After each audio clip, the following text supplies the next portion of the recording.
Hello, it's me, Miss Nate, your TikTok makeuperist now on YouTube. Welcome to my channel. Kung pang ilang beses mo na dito or first time mo pa lang here on my channel, welcome, hello, kamusta? Okay, so kung galing ka ng TikTok, by the way, mag-comment ka lang sa baba and I will make sure that I will reply. Today, we are gonna be doing a Korean makeup look. Diba? Very dewy, very glass skin lang tayo. Wala masyadong contour, except sa nose, syempre. First of all, before anything else, we have to apply our primer.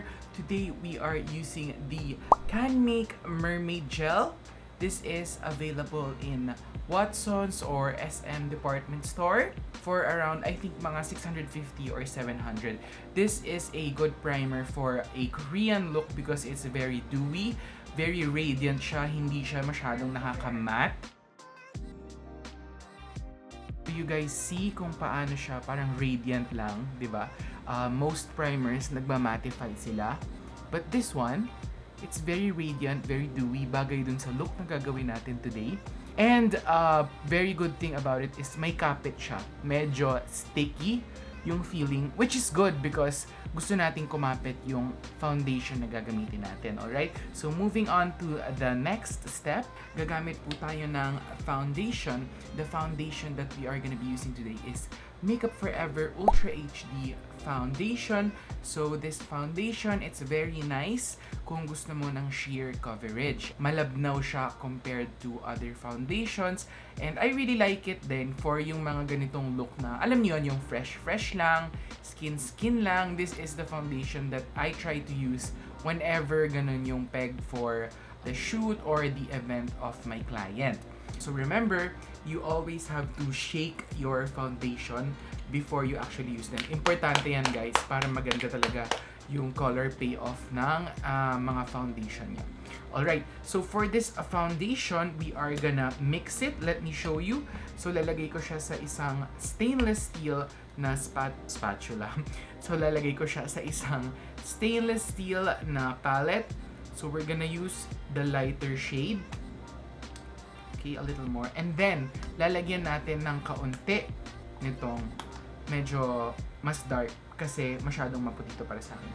So, as you can see, ayan siya. Malabnaw siya, nakita nyo? Okay, so when I apply this on my face, eto na yung foundation natin, tingnan nyo. Gagamit ako ng brush because for me, mas lighter coverage ang blender. Oo, tama yon. Pero, gusto kong gumamit ng brush because I want my application to be precise. In other words, ilalagay ko lang yung foundation na to kung saan ko kailangan. So, if you're following me on this tutorial, technically, we are doing what is called spot concealing, but with foundation. Okay, so dinip ko lang yung brush ko sa foundation, and then I'm gonna start patting that onto my skin. So, hindi ako parang magbabuff or magkakaskas. For this look, ang gagawin ko ay magta-tap-tap lang. Pat, pat, pat. Ganun, okay? So, you will see. I'm just patting that.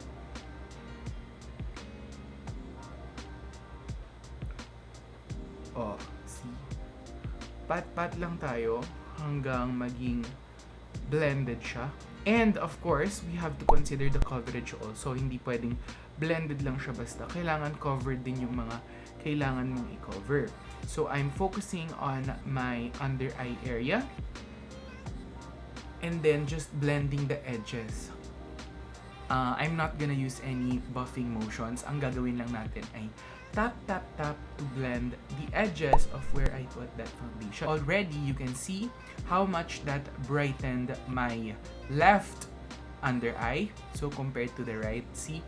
So, that's the kind of coverage that we want. Something very bright, but not that full coverage. So, mukha pa rin siyang balat, diba? So, yan. See, nagre-reflect pa rin siya ng light. Hindi siya matte. Hindi mattifying po yung Makeup Forever Ultra HD Foundation. So, remember, if you're doing a Korean makeup look, you should get a foundation that is very dewy or yung basa-basa, yung hindi siya matutuyo.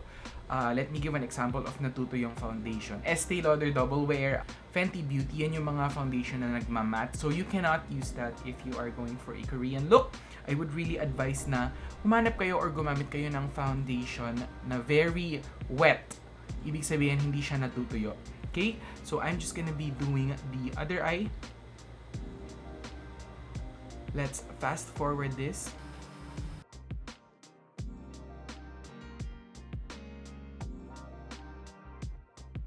After the other eye, I'm gonna do the nose, and then same thing sa nose, hindi pa rin tayo magbabuff. We just want to pat in the foundation.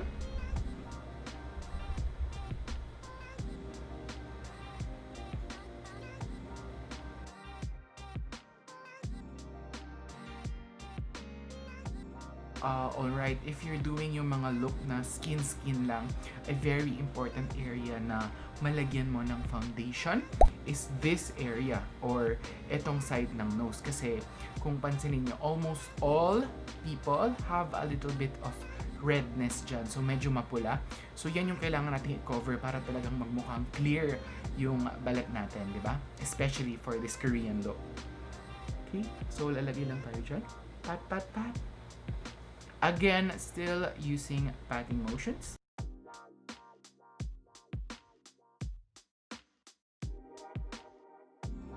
And of course, along the way, kailangan natin mag-blend para seamless yung mga pag-apply natin sa nose, sa eyes, di ba? Okay, so I have done my left under eye, right under eye, my nose, and a little bit of the upper lip. So yan yung finish na gusto natin. And I'm just gonna proceed with doing that on my chin and on my forehead.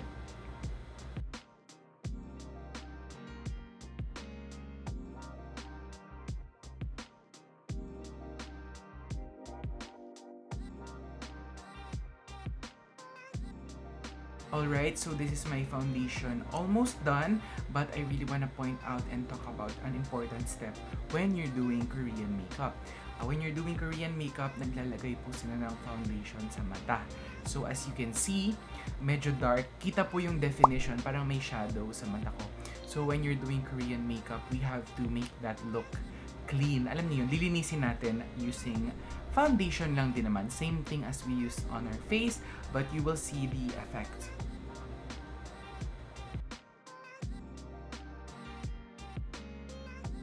Alright, so nakikita nyo ba yung difference? Ito yung eye na may foundation at ito yung eye na walang foundation.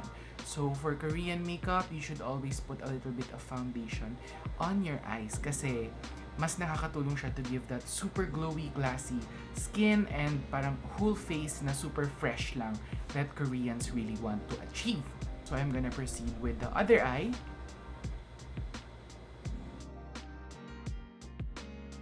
Alright, so as you may have noticed, parang medyo maputi yung itsura niya.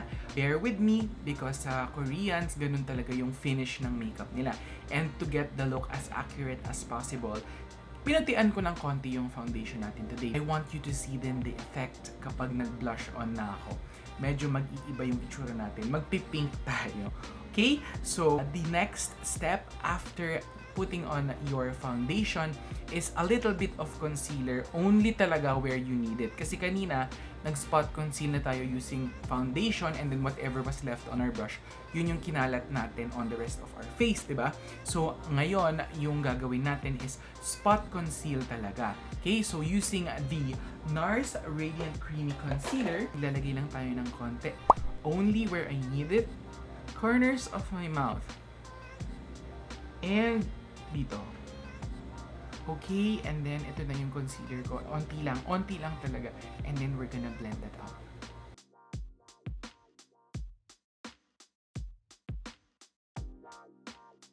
So this is the final foundation and concealer look. Now, I'm really excited to show you the blush on techniques for Koreans. Alright, so let's get into it. Right now, I am using the blusher in CANMAKE. This is CANMAKE Blush on number 5. It is a cream blush that we will be applying almost everywhere for that very cute Korean look. Alright, so first we are gonna apply on our cheeks. And I know this may look like a lot, but when I blend this out, it's just gonna look normal. One tip I have for you for Korean makeup is you should let your blush on reach the side of your nose, this area. Annyeong na ba tayo dyan? Alright, so blend lang ng blend guys because we do not want any harsh lines, kailangan walang harsh lines. Okay, so as you can see, medyo nagbablush na ako. But, if you're doing Korean makeup, blush talaga, okay? So, I'm not exaggerating. You want your skin to look like you're flushing. First of all, people flush in Korea because it's really cold there. Malamig talaga doon, okay? So, the next step that we're gonna do is we're gonna apply that same color to the eye area, as in buong eye. Look, I'm just using my fingers para madaling gawin for you guys.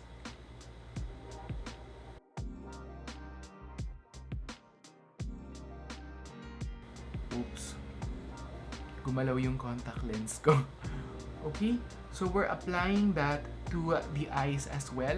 Parang eyeshadow mo na rin siya. So, yung effect naman nitong parang pa-blush on sa mata, I don't know if any of you guys watch World of the Married. If you notice guys, the makeup of Dr. G, hindi siya masyadong nagba-blush on kasi she's a more mature woman doon, di ba? Mas mature na siya. Dr. G is a mature woman, so hindi siya masyadong nagba-blush on. But, if you take a look at her eyes, parating parang may blush on dito yung eyes niya. I'm not even gonna say that she's wearing eyeshadow. It looks like blush on kasi super hint lang talaga yung kanyang makeup. Okay? So, moving on. Actually, mag-a-add pa tayo ng a little bit more blush on. Ang dami, no? Important talaga lagyan ng blush on yung itong area na to. The area beside the nose. Pero wag kayong maglalagay ng blush on sa gitna. Like dito lang sa side. It really gives that cutesy look that we are going for, especially pag Korean makeup. Parang cute, di ba? Ganon. Very fresh, very healthy skin, very dewy.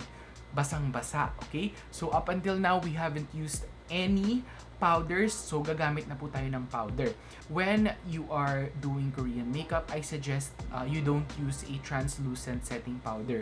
Kasi nakakamat yung mga ganon. Something like Laura Mercier, very, very mattifying. We're not gonna use any of that today because the look is very dewy. So, gusto natin ma-retain yung basang-basang itsura nung foundation, okay? So, to achieve that, we are gonna use more of a finishing powder lang, okay?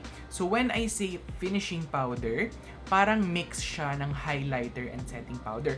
What we are gonna use today is the Hourglass Cosmetics, ano bang tawag dito? Ambient Lighting Palette, okay? So, as you can see, very gamit na gamit itong dalawang shade na to. This is what I use to make skin super duper dewy. Okay? I know when I say dewy, dapat hindi tayo nagpa-powder. But this is a trick that I do para sa mga client ko na syempre, di natin maiiwasan na may mga magre-request ng Korean makeup. So, pag nagre-request sila ng Korean makeup, if I don't set their makeup, kawawa naman sila. The longevity of their makeup will suffer. So, what we're gonna do now is to create the illusion that it's wet, that it's dewy. I promise you, magmumukha pa rin siyang dewy. Okay? So, using these two colors from the Ambient Lighting Palette, so I'm just gonna mix that. This kasi is a parang highlighter na hindi masyadong super boom boom pow yung yung pigment. Okay? So, I put a lot, pero I'm gonna tap off the excess and then just apply that to where creases happen. So that's the under eye area. Okay, tingnan nyo. Very shiny pa rin siya. Hindi siya nag-mattify. Mattifying talaga yung ayaw natin pagdating sa mga Korean look. And of course guys, since we put a cream and a foundation on our eyes, we need to set that as well. With a little bit of this powder from the Ambient Lighting Palette.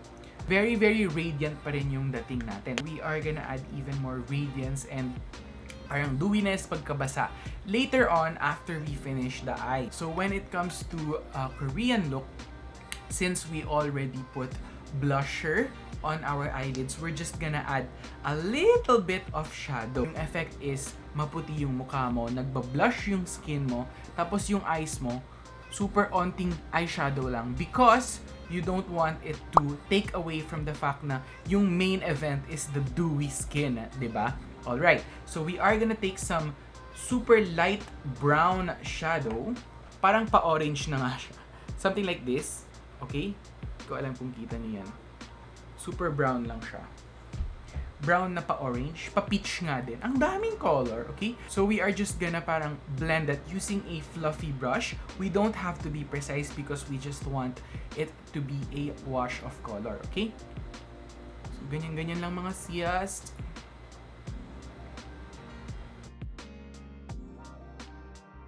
And as you can see, parang nagkaroon ng shadow compared dito. Parang pink lang to. Ito parang brownish, pink, orange, di ba? Kung ano-anong kulay na yung sinasabi ko. Okay? So we're just gonna add the same color. One color lang tayo hindi na tayo mahirapan. Ito lang yung kagandahan ng mga Korean look. Mabilis lang. Diba? Hindi mo na kailangan maging precise, diba? Yan. So there it is. It's a super duper light wash of color that we want for Korean makeup look, okay? Right now, you can stop and do your curling of the lashes and mascara. But if you want a little bit more definition, you can definitely put eyeliner. What I recommend for Korean eyeliner looks is that you use a brown pencil and that you tight line only. We are gonna apply a little bit of eyeliner. Yung gagamitin natin today is a NARS brown pencil. It is called Mambo, guys. If you know Hindash, this is his favorite pencil. So we are gonna apply that sa tight line natin. Hindi natin gusto masyadong ilagay ito sa lash line natin because for this Korean look, gusto natin again soft lang, di ba? You want a very soft, feminine look, okay? So we are gonna apply that on our tight line.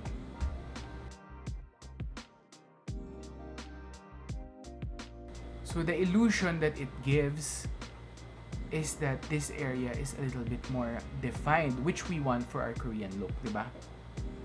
Same thing on the other side. Okay, and then this is a tip that I can give you. I really see a lot of Korean stars doing this. We have to apply eyeliner on the inner corner para parang gumanon yung mata. So there, it is just a subtle difference, but you can see naman the brown. And we have to apply that on the lower waterline as well. There. Okay guys, very subtle lang yan, pero kailangan talaga siya. Alright, so for our brows, we are gonna be using Anastasia Beverly Hills Pomade in Taupe. I really like this color for this look because it's parang grayish.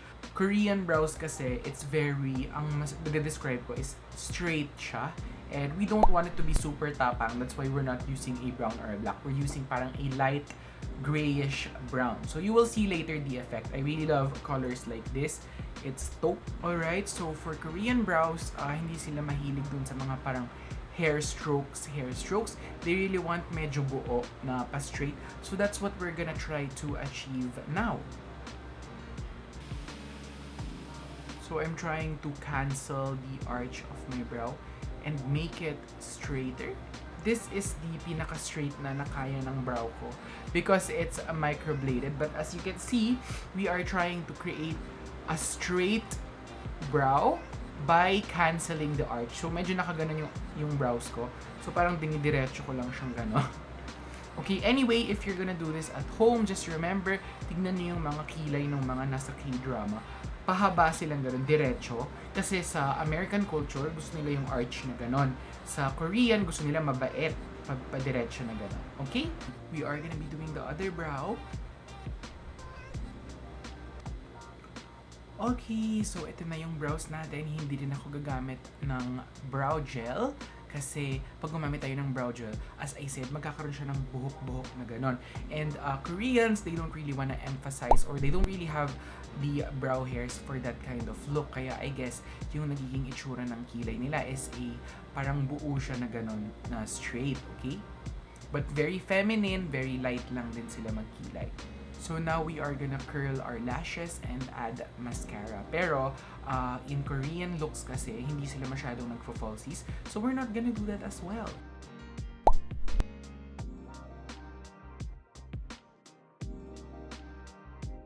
So as you can see, super slight lang yung pag-mascara natin. And I'm not even using a black colored mascara. This is parang medyo brownish kasi tong mascara na to. Which we want, kasi ayaw natin ng black na black, diba? Kasi nga soft lang mag-makeup yung mga Korean, okay? Okay, of course, hindi natin kakalimutan ang ating lips. One of the things that make Korean makeup stand out is yung lips. Kasi yung lips nila, gusto nila gradient. So, to do a gradient lip, I'm just gonna use this other CANMAKE Blush on. So, yung kaninang ginamit natin na CANMAKE is number 5. Parang pinkish siya. This is the blush. And then now, parang mas red for our lips. Okay? So, we are gonna try that now.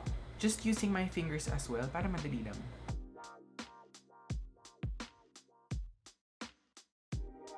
And then, the key to Korean lips is not to be precise.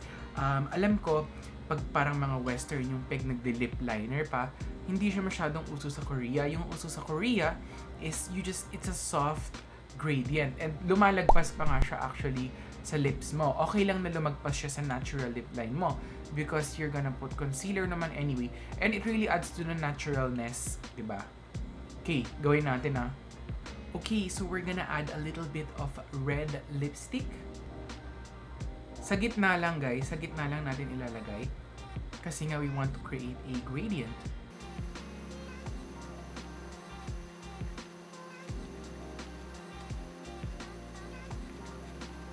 Ayan, perfect, perfect. I love it, okay? So as you can see, parang yung red nagiging parang pinkish siya because we have a little bit of concealer din on the sides. Okay, so this is the lip color that I want. Gustong gusto ko siya. For me, it looks very Korean. And before kasi uso yung parang glossy na ganito. But now, nakikita ko sa mga K-drama na uso na rin yung matte pero ganito pa rin. Gradient, darkest on the inside, and then as it goes outer, pa-outer lip, palight siya ng palight. For a Korean look, you can stop here. You don't need to put contour, especially if you don't have time or it's not really in your routine. You can stop here. It would be called a Korean look pa rin, ganito lang. For those people who want to contour, I suggest you do it sparingly. People in Korea, they don't really contour that much, okay? So we're gonna do it sparingly.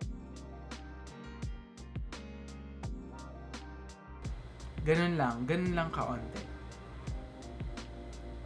Parang magkaroon lang ng color or definition yung cheekbones mo. And then of course, forehead.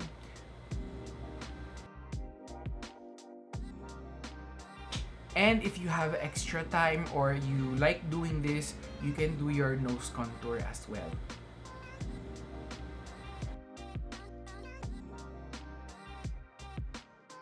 So I'm just taking the product and then applying it on the side.